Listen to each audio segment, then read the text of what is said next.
Hello everybody and welcome to my YouTube channel. Now in today's video we are going to be discussing Assassin's Creed Odyssey actually, and how I think that it doesn't really look like an Assassin's Creed game at all in any way, except for the fact that it kind of looks like AC Origins because, you know, they're going with the new formula. But again, it just doesn't really feel like an Assassin's Creed game to me. No, it's not like I have a problem with the setting at all. I think it looks absolutely amazing, especially the early gameplay footage that we received, especially at E3's press conference. I actually watched their reveal live. It's just that it kind of looks like a mix between AC Black Flag and AC Origins, which actually I think they're touching up on the naval combat in this game, so it would be more akin to Black Flag than it is to Assassin's Creed Origins, purely because in Origins the only sections of naval combat we really got were with Aya. The only time we really got to do naval combat as Bayek was literally just getting off your boat and firing your bow and arrow, but you know, that's about it. So there wasn't really that much kind of naval combat in AC Origins in a whole, to be honest. But to get on with the video, I just don't think that Assassin's Creed Odyssey looks like an Assassin's Creed game at all. I feel like it could literally have just been its own standalone game. I mean, yes, it does look like Assassin's Creed Origins, and we wasn't too sure how they'd kind of incorporate the story with Origins, but we knew that we were getting the kind of birth of the Brotherhood, as it will. But in Assassin's Creed Odyssey, we haven't really seen anything like that. They haven't said in any of the trailers that this is going to be the reveal of this, or this will explain this sort of plot point. We haven't actually seen anything like that, and I think that's a bit peculiar. So I'm just not too sure. And plus, in the gameplay, we didn't actually see a hidden blade, which is very peculiar, because that's kind of the staple of the Assassin's Creed franchise, and that is what differentiates it from anything else, I'd really say. I feel like they're kind of taking a step back from Origins. I don't know how to explain it. It's just kind of them kind of reverting. I guess the technology in the game is a bit different because, you know, it's set way before Origins and therefore there's limited technology, but it just doesn't really look like an Assassin's Creed game. Now, another thing that's kind of a bit odd is that now you can actually choose your dialogue, so it's not actually going to be a linear story in a sense that there's going to be multiple endings. I believe I've heard, or it's a rumour, that there are going to be roughly 7 endings depending on how you act in the dialogue, because now you can actually lie to characters, so you could say you did one thing but really you did something else. Whereas in just any older, even in AC Origins, you didn't have the choice of that. You only had a set bit of dialogue. So this is a bit weird. It's kind of akin to Witcher 3 or just any modern kind of RPG, sort of like Fallout 4, where they're kind of just changing the formula around. And I'm not too sure how I feel about that. I'm not too sure if I prefer to have the linear story or not, because if you choose a bit of dialogue where you're lying, you're not actually telling the truth of the story.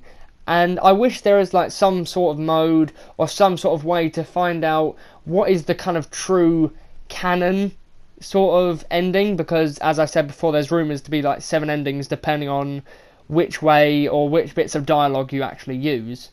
I mean, I like the fact that you can now like diversify your dialogue, and so it's not such a linear kind of, you have to say this, you don't have a choice in that. I do like the fact that now you can choose your dialogue in a sense that it's not just one specific way to say it. You can choose multiple ways to say it, and even potentially get a different side quest by being more jolly or being more sarcastic or something like that. Now, this is just literally going to be like a complete opposite of what I just said, but the one thing that I do like about the dialogue in Assassin's Creed Odyssey is the playfulness of it. It kind of gives me kind of reminiscent kind of memories of playing the Ezio games and even Black Flag, where the dialogue was quite light-hearted and it wasn't so gritty and real, like, I'm going to go kill that person, okay, cool, you do that, thanks. It's not so gritty and just straightforward. I like the fact that now, from what we've seen in the gameplay, that the characters are having more kind of, not jokes, but they're being more light-hearted in their kind of, even their tone.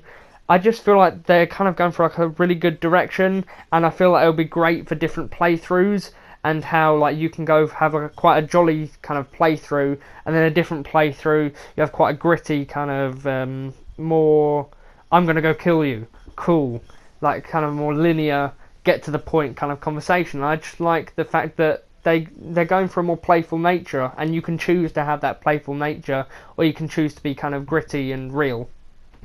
Now, another thing that sort of like really annoyed me, in fact, I know it's a really small thing, but it's a big staple of the Assassin's Creed series, and that is the fact that there is no hoods at all in the entire trailer. It's literally just Spartan helmet, and that's it. There's no hoods, and that's a staple of the series. That kind of needs to be there. We even saw it in Assassin's Creed Origins. I was about to say Odyssey then. In Assassin's Creed Origins, and we don't see it at all in the trailer. I mean, even in the kind of interactions with characters, you're not wearing a hood at all. It's just a bit kind of, you're just getting off a boat and you're just like, hey, I'm a Spartan. But still, it's just kind of a bit odd how we don't have it. Obviously, it's a precursor to Origins, so I don't know if they're going to explain it, or like you're going to use the hood in a stealth mission. We don't know yet, but that's just something that kind of picked at me a little bit, because I wasn't too sure, because it didn't feel Assassin's Creed without a hood. I know it's a really bizarre thing to say, but it just didn't feel like Assassin's Creed without a hood. Now, with the story of AC Odyssey, it's kind of a bit weird, because in every single Assassin's Creed game, we've had a set character. We've had Altair, we've had Ezio, we've had Connor, we've had Shay, we've had Edward, we've had Jake Benevey, we've had Arno, we've had Bayek, and now we're getting two new characters. Now, it's not like Assassin's Creed Syndicate, where you can just swap for one or the other at any point during free roam, or they don't even have specific story missions. It's that now you have to choose one or the other at the beginning of the game, and you can't switch between them as soon as you've clicked that start button. You will not be able to switch. If you wanted to play as the other character, you'd have to start a brand new playthrough. Now, I guess that's kind of good for replayability. You can play it slightly differently, like you can play it as a baddish character if you lie so much. But I'm just not too sure which one is the kind of canon, like the canon character, if you will, because if I'm honest, I'm getting the impression that the female character is actually going to be the canon version, because when watching the gameplay, the male character kind of seems quite bland, whereas the female character seemed quite lively and just had more emotion in general, and just felt more playful in her dialogue than the male character. But that's just kind of a little thing that would slightly annoy me. I just want to find out who's the canon kind of ending, if you will. Now, these are just some things that give me the impression or the feeling that Assassin's Creed isn't really Assassin's Creed anymore. I feel that the new Assassin's Creed is kind of, Assassin's Creed 2.0. Like, we had the original Assassin's Creed games. I'd say up to Syndicate is original, but now they've kind of gone in this new RPG direction. And I don't know how long it's going to be until they decide to change that direction again. But, it's just kind of just a few little things that made me feel that Assassin's Creed has kind of lost its touch. With me, anyway, personally. But that's going to be it for the video, guys. I hope you did enjoy this video, and I will see you in the next video.